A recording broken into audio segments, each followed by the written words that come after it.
Hi అండి. నమస్తే. Welcome to Sai Annapurna kitchen. ఈరోజు మనం ఆంధ్ర మజ్జిగ పులుసు చేసుకోబోతున్నామండి. ముందుగా మజ్జిగని ఇలాగా చిక్కగా చేసుకొని అందులో కొంచెం పసుపు, సరిపడంత సాల్ట్ వేసి బాగా కలుపుకొని పక్కన పెట్టుకోవాలి.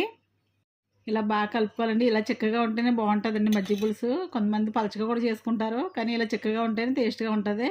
ఇందులో తాలింపుకి రెడీ చేసుకుందాం. తాలింపు కోసం 2 ఉల్లిపాయలు ఇలా చిన్న ముక్కల కింద కట్ చేసుకోవాలండి. అలాగే 2, 3 పచ్చిమిరపకాయలు కూడా ఇలా చీరుకోవాలి. అలాగే 2 రెబ్బలు కరివేపాకు, అలాగే 2, 3 ఎండుమిరపకాయలు, 1 స్పూన్ మినపప్పు, 1 స్పూన్ ఆవాలు, 1 స్పూన్ జీలకర్ర ప్రిపేర్ చేసుకొని ఇవి తాలింపు వేసుకుందాం. వెలిగించి మూకుడు పెట్టుకొని ఆయిల్ వేసుకుందాం. ఆయిల్ వేడైన తర్వాత మినపప్పు, ఆవాలు, జీలకర్ర వేసుకొని వేయించుకుందాం.